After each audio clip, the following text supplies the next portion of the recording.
It's Wednesday, October 29th. Hurricane Melissa made landfall this morning in Cuba as people in Jamaica deal with the aftermath from the strongest storm to hit the island in modern history. Make it the safe space and the welcoming environment that we always do for our students. Alberta teachers and students try to make the best of a tough situation in school today after the province forced the end of a 3-week strike. Chocolate is too expensive, and I understand that the packaging is even smaller. Your child's Halloween haul could look a little different this year as the cost of chocolate soars and many refuse to buy it. Hit well to deep left center. And this one will go. All tied up, the Jays bounce back from a heartbreaking loss to even the World Series at 2 games apiece. And it only took 9 innings this time. Stay with us, Canada. Your morning starts right now.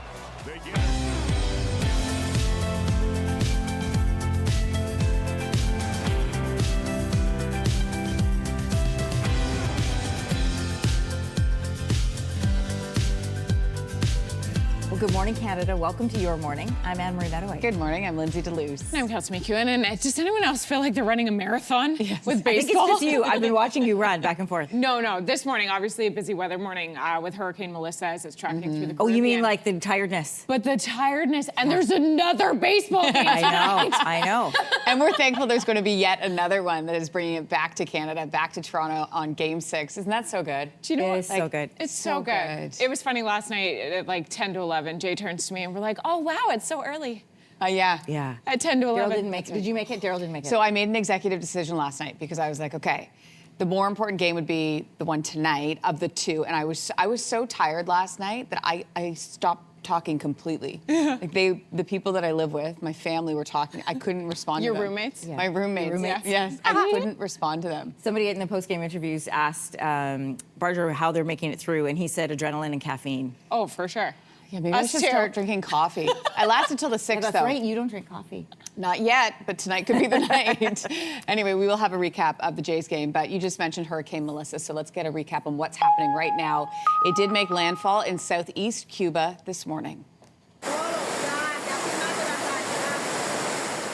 The storm hit as a dangerous Category 3, packing winds of about 195 kilometers per hour. Officials in the country say more than 700,000 people have been moved out of their homes and into shelters. Look at that. Wow. Severe flooding is being reported. Hurricane Melissa, as it's moving over Cuba right now. The storm is tracking toward the Bahamas. Meanwhile, in Jamaica, its prime minister has declared the country a disaster area.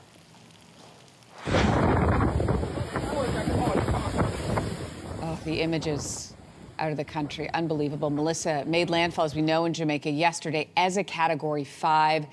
That is the strongest storm to hit the island in modern history. The country's prime minister says it's going to take time to figure out the true extent of the damage.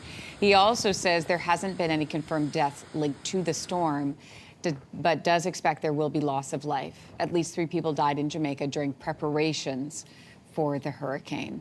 For more on where the storm is right now and where it's headed, let's check in with Kels. Lindsay, the storm itself sitting right over Cuba this morning, but important to know, like Jamaica's still on the back end of this hurricane. So is Haiti this morning. So is the Dominican Republic. Currently Category 3 right now. We don't see that well-defined eye any longer, but that's partly because it's over land. And as the storm interacts with land, there's a bit of deterioration of it with the friction associated with it moving over land over southeastern Cuba this morning. Now, the projected path of it will push it up toward the Bahamas as the day progresses.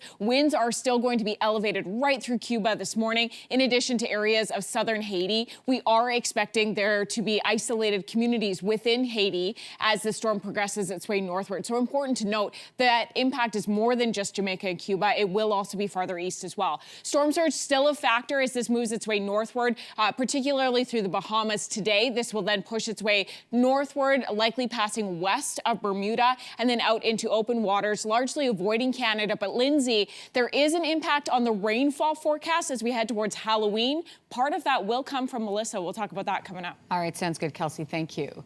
In other news this morning, Prime Minister Mark Carney is in South Korea as his visit to Asia continues. There are many opportunities to build on that leadership, particularly bilaterally between our nations. Everything from clean tech through to logistics, food security, energy security. Prime Minister Carney was in Singapore yesterday, where he pitched Canada as a reliable trading partner for Southeast Asia. U.S. President Donald Trump has also been busy in Asia this week, meeting with Japan's Prime Minister. Both the leaders of Canada and the U.S. will be in South Korea for the Asia-Pacific Economic Summit, and both have bilateral meetings set up with China's President Xi Jinping. This comes after President Trump broke off trade negotiations with Canada. He has said he doesn't want to meet with the Prime Minister. It is back to school this morning for students and teachers in Alberta. I think there's going to be a strange, bittersweet mix of morale. A lot of people who are probably really excited to get back together, but most people who are just feeling pretty defeated. Teachers in the province held a rally yesterday before heading back to classrooms. They are being forced back on the job by the province, which has used the notwithstanding clause in order to shield its back-to-work legislation from any legal challenge. We know that it's a tough hill to climb, but we're not afraid of climbing. The head of Alberta's teachers union says members will follow the order. There won't be any work-to-rule action. Students, though, are planning a walkout tomorrow morning to protest how this strike ended. Trick-or-treaters may be paying the price this year as the cost of chocolate rises. In the last 2 years, we saw candy sizes shrink, but also there are fewer candies per box. I think we've actually reached peak shrinkflation. According to the Halloween treat cost report out of Dalhousie University, I look at these prices, $9.99 for that box. I got ripped off yesterday. The price of mini chocolate bars has increased by 15% when you compare that to last year. The change is due to the soaring cost of cocoa beans, which we've been talking about on the show. It is more than quadrupled in the past 2 years. Why? Well, because of drought and crop disease in West Africa. So that means products are changing and product sizes are shrinking. The World Series will be coming back to Toronto after the Jays bounce back against the Dodgers. There's a fly ball to deep left center field. Headed back there. It is gone. Vlad Jr. Yeah, it was good. The Jays got to Shohei Ohtani in the top of the third when this Vladdy homer put Toronto up 2-1.